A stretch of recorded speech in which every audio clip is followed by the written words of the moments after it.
ओं नमो भगवते वासुदेवाय। ओं नमः। चतुर्थ स्कंद अष्टादश अध्याय। अष्टाशस्त्रे पृथुबले सर्वे दुहिले महिबले मैत्र्यवाज। कुपित स्फुरित वचन स्वभावे अरुणलोचन हेमंत पृथुमुख चाई भय चरणे शिर दे विनय करी नाना स्तुति पुणी बुलई वसुमती धरणीवाच। नाथ गुप छाड़ मते मुहि शरण गली तोते जे आत्मा कार्य विचारही संसारु सार आहोरही चित्ते न कल्पे ना भिन्ने पुष्करु मधुकर जने जे शांत यह पर लोके सुजुगी जनक हे मुखे उपाय से फल बुंदती उभय लोके नाही भ्रांति यह जे न करई चित्ते से जस लभिब केमंते ब्रह्मा जे सर्व प्राणी हिते सस्य सामग्री कला जेते से सर्व मोर देह थिला हेमंते तोर पिता मला राजा वियोगे सर्व धर्म दुष्ट नासिले सर्व कर्म जेते औषधि बीज थिला राजा जुगे नाश गला चौर भय राजोक्ते भविष्य यज्ञ रक्षार्थे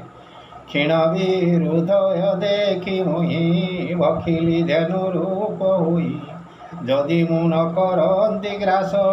दुष्टे करन्ते सर्वनाश से सर्व शस्य रस जेते क्षीरे बसंती मोर गात्रे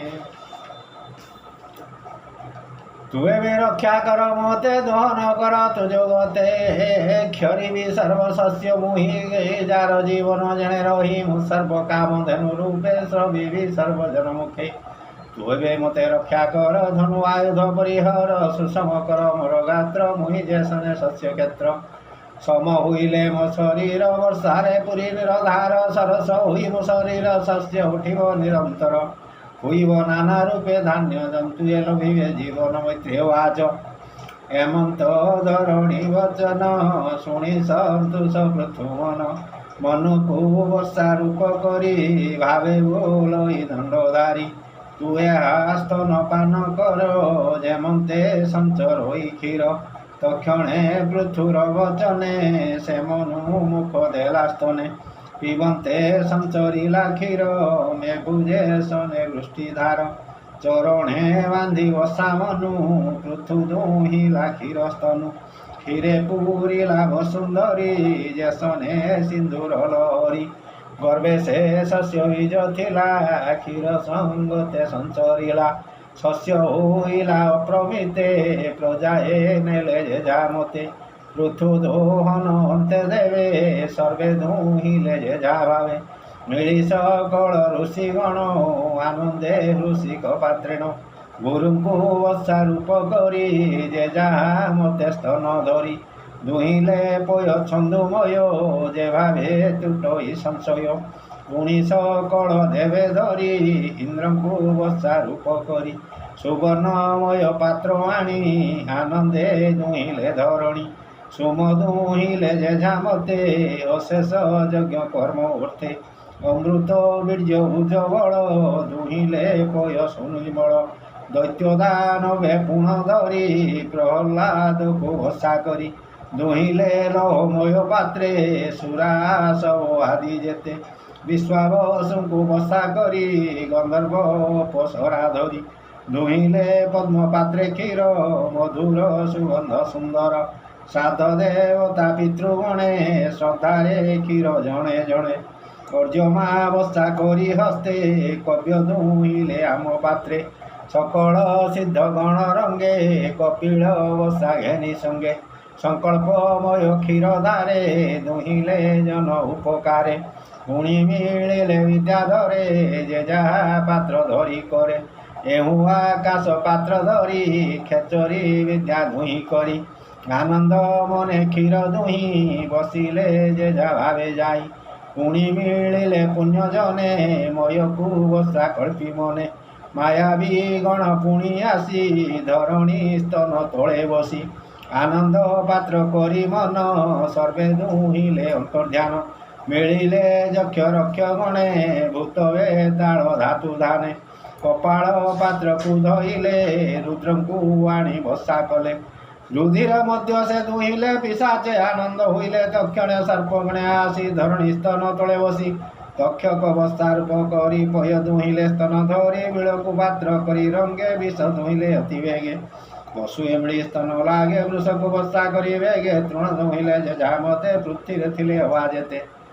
मांसासी गणे परे आसी धरणी स्तन तले बसी सिंह सहिते पशु गणे मांस दहन कले बणे शरीर पात्रे मांस दुही आनंद कले निज देही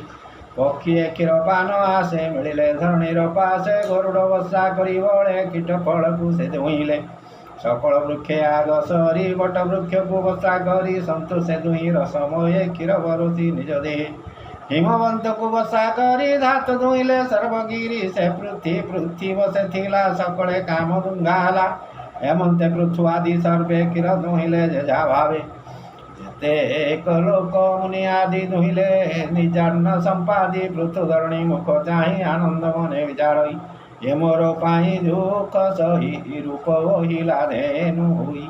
जे जहा सुखे पय नेले सर्वे तोषिला मोहि भोले सकले लभिले जीवन देखो यार देह धन्य ए मोर दुहिता होइबो एणे बंचिले सर्वजीव जीवंक जीव धाता जेणु यार पृथ्वी नाम तेणु होइब ए मोर प्रमाण जेणु ए संसारो धारण एमंते पृथ्वी नाम करी सुखे पाड़िले हो सुंदरी भूमि रे उच्च प्राय स्थान धनुड़े करी समान यथा योग्य प्राणी स्थान कल्पिला वेणरो नंदन एमंते पृथ्वी राजा समय पाड़िले जौन प्रजा भूमि उपरे नाना देशे सकल स्थापिले हरसे ग्रामादिपुर जे पतन घोर वक्र घोष ब्रज सबर स्थान आखर ख्याट जे खरबट दुर्ग ग्रामादि जे निर्मित से राजा अति स्नेह भरे सकल जीवन को निर्भरे जनों को पाले पिता प्राये सकले रहिले निर्भये निश्चिंते रहिले सकले अचल जे शने निश्चले ऋतु चरित सुधावाणी शुणी संसार तोर प्राणी भूलई दास जगन्नाथ भाषा प्रबंधे भागवत इति श्रीमद्भागवते महापुराणे पारमहंस्यां संहितायां चतुर्थ स्कन्धे पृथ्वी नाम अष्टादश अध्याय। ओम नमो भगवते